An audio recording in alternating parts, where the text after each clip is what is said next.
Now case study का दूसरा question question 37 देखिए। क्वेश्चन 37 देखिए। Gautam buys 5 pens, 3 bags and 1 instrument box and pays a sum of money। इस तरह से कंडीशन दे रखी है, उसने pen, bag and instrument box खरीदे हैं। ये जो क्वेश्चन है वो सिस्टम ऑफ लीनियर इक्वेशंस का क्वेश्चन है, बट यहां पर हमें सिस्टम ऑफ लीनियर इक्वेशंस पहले बनाना पड़ेगा। तो उसके लिए ना मैं प्राइजेस मान लेता हूं। Let the cost price of CP of 1 pen, एक पेन का जो सीपी है वो x रुपीज है, and CP of 1 pen and 1 bag, एक बैग का जो सीपी है वो y रुपीज है, एंड 1 इंस्ट्रूमेंट बॉक्स उसका z रुपीज है। So according to given conditions हमारे पास क्या हो जाएगा, जरा चेक करिए। पहली कंडीशन क्या है कि वो 5 पेन खरीदता है, तो एक का प्राइस x है, 5 का कितना हो जाएगा 5x। वो 3 बैग खरीदता है, 3 का प्राइस हो जाएगा 3y, एंड एक इंस्ट्रूमेंट बॉक्स यानी z रुपीज, और तीनों को मिला करके वो पैसे कितने देता है, वो देता है 160 रुपए। तो पहली कंडीशन बन गई। फिर from the same shop Vikram buys 2 pen, 1 bag and 3 instrument box and pays ₹190। तो विक्रम जो है वो 2 पेन खरीदता है, 2 पेन का प्राइस हो गया 2x, एक बैग खरीदता है यानी y, एंड 3 इंस्ट्रूमेंट बॉक्स यानी 3z, और इज इक्वल टू 190। ये सेकंड हो गया। अंकुर जो है वो एक पेन खरीदता है यानी x, 2 बैग खरीदता है यानी 2y, एंड 4 इंस्ट्रूमेंट बॉक्स और 250 रुपीज पे करता है। तो जो गिवन कंडीशंस थी उस पर हमने सिस्टम ऑफ लीनियर इक्वेशंस बना लिया है। Based on the above information answer the following question. पहला, convert the following given situation into matrix equation of the form ax is equal to b। हमें ax is equal to b की form में इसे क्या करना है, convert करना है। पहला, above system of equations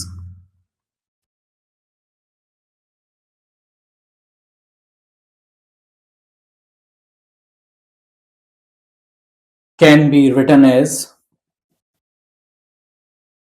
ax is equal to b। a यहां पर एक मैट्रिक्स 3x3 की मैट्रिक्स होगी एक्स वाई जेड के कोफिशिएंट्स के लिए। 5 3 जेड का कोफिशिएंट 1 2 1 3 1 2 4। एक्स एक कॉलम मैट्रिक्स होगी उन वैल्यूज के लिए जो हमें फाइंड आउट करनी। बी एक कॉलम मैट्रिक्स प्राइस के लिए। ये हो गया A X is equal to B की फॉर्म में कन्वर्ट।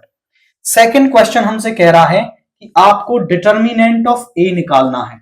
तो डिटर्मिनेंट ऑफ ए निकाल दीजिए एक्सपेंडिंग अलोंग रो 1, यहां पे 5, इस कॉलम को छोड़ेंगे, यहां पे आ गया 4 -6, यहां माइनस का 3, इस कॉलम को छोड़ेंगे 8 -3, यहां पे 1, इस कॉलम को छोड़ेंगे 4 -1, तो यहां पे आ गया माइनस का 2 यानी माइनस का 10 हो गया, 5 इंटू -3 माइनस का 15 हो गया, एंड यहां पे आ गया 3।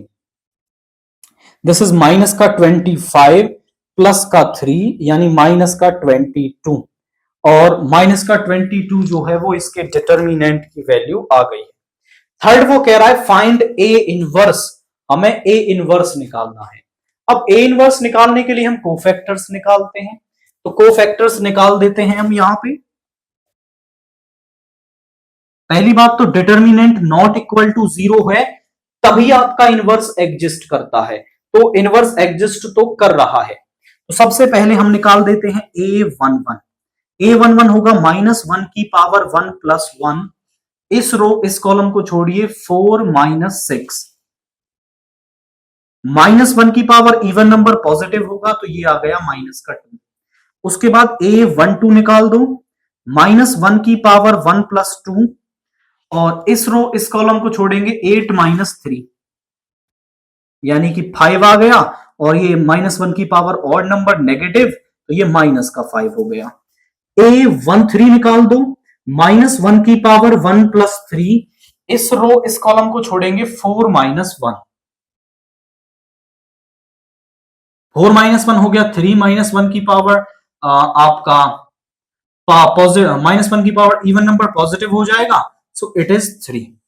इसके बाद हम निकालते हैं A21, -1 की पावर 2 + 1। अब देखिए 2 1 2 1, इस रो इस कॉलम को छोड़ेंगे, 4 3 12 - 2, -1 की पावर ऑड नंबर नेगेटिव हो जाएगा, एंड यहां पे आ गया 10। A22, -1 की पावर 2 + 2, इस रो इस कॉलम को छोड़ेंगे, 4 5 20 - 1, -1 की पावर इवन नंबर पॉजिटिव रहेगा। A23, -1 की पावर 2 + 3, इस रो इस कॉलम को छोड़ेंगे, 5 2 10 - 3, -1 की power odd number positive negative, -1 की पावर ऑड नंबर नेगेटिव हो जाएगा, और यहां पे आ गया 7।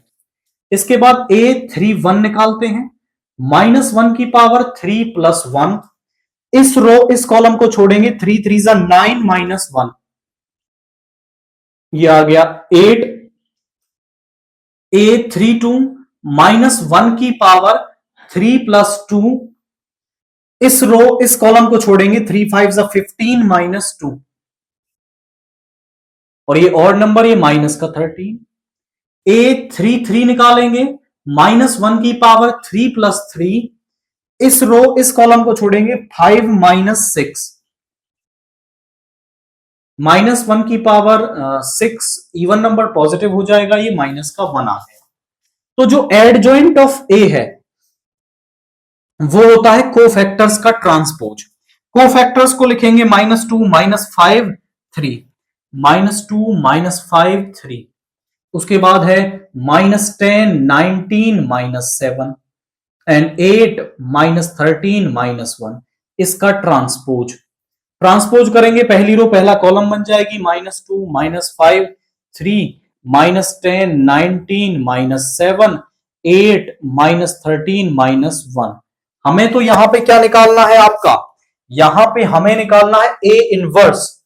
तो ए इनवर्स जो है वो क्या होता है, वो होता है 1/1 डिटर्मिनेंट ऑफ ए को मल्टीप्लाई करना होता है एडजॉइंट ऑफ ए से।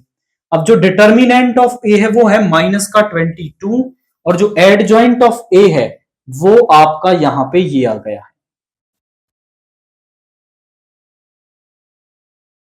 अब देखिए, क्योंकि -22 से यहां पे डिवाइड नहीं किया जा सकता है, तो आपका यहां पे ऐसे ही छोड़ना होगा इसे। अगर जो डिटर्मिनेंट है वो कुछ ऐसा होता कि जिससे हम डिवाइड कर देते तो अंदर ले जाते उसको, तो यहीं पे छोड़ देंगे, यही आपका आंसर होगा फॉर ए इनवर्स। और जो इसके और वाला पार्ट है उसको देखें, तो हमें वैल्यू निकालनी है थर्ड का और वाला पार्ट, P की वैल्यू निकालनी है जो है A² - 5A। अब A² के लिए हमें पहले A की मल्टीप्लाई खुद से करनी होगी, तो पहले हम A² निकाल लेते हैं। A² होगा A इंटू में A क्या है हमारे पास, वो है 531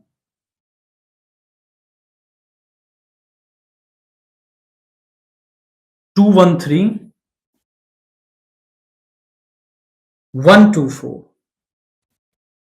अब मल्टीप्लाई करेंगे ए की खुद से, तो जरा देखिए यहां पे 5 5 जा 25, 3 2 जा 6, 1 1 जा 1, 5 3 जा 15, 3 1 जा 3, 5 3 जा 15, 3 1 जा 3, एंड प्लस में 2, 5 प्लस 9 प्लस 4, 2 5 जा 10, 2 3, यहां पे आ गया 6 1 6 2 3 12 5 6 plus 4. Okay, there is a mistake. Third row की फर्स्ट कॉलम के साथ 5 4 and 4 3 2 8 1 6 16. अब यहां पे इसे एरप कर लेंगे तो क्या आ जाएगा, देखिए जरा। यहां पे मैं डायरेक्ट लिख देता हूं इसे। p की वैल्यू में a स्क्वायर की क्या वैल्यू आ रही है, जरा देखिए। आप इसे एक स्टेप आगे लिखेंगे। 25 और 6 31 एंड 1 32 हो गया। 18 और 2 20 हो गया। एंड 9 5 14 और 4 18 हो गया। 20 ये 15 हो गया। 6 6 12 और 1 13 हो गया। 15 और 2 17 हो गया। 9 और 4 13 हो गया। 8 और 2 13 हो गया। 16 प्लस में 6 आपका हो गया 22 एंड 1 23 हो गया। माइनस में 5a, a की मल्टीप्लाई 5 से, 5 5 जा 25, 15 5 10 5 15 5 10 एंड 20। यहां पे क्या आ जाएगा जरा देखिए। 32 माइनस 25 कितना आ गया, 7 आ गया। 20 माइनस 15 कितना आ गया, 5 आ गया। 18 माइनस 5 आ गया 13। 15 माइनस 10 हो गया 5। 13 minus 5 is 8। 17 minus 15 is 2। 13 minus 5 is 8। 3 and 3। यहां पे हमारे पास ये वैल्यू आ गई है। तो सिंपल था, हमें p की वैल्यू निकालनी थी a स्क्वायर माइनस 5a। तो पहले हमने a स्क्वायर को फाइंड आउट कर लिया, फिर 5a की वैल्यू निकाल दी और सब्ट्रैक्ट कर दिया है। अब इन दोनों में से ना एग्जाम में आपको कोई एक करना है, हमने दोनों करके बता दिए हैं। अब आपको जो इनमें से कन्वीनियंट लगता है उसे आप एग्जाम में कर सकते हैं।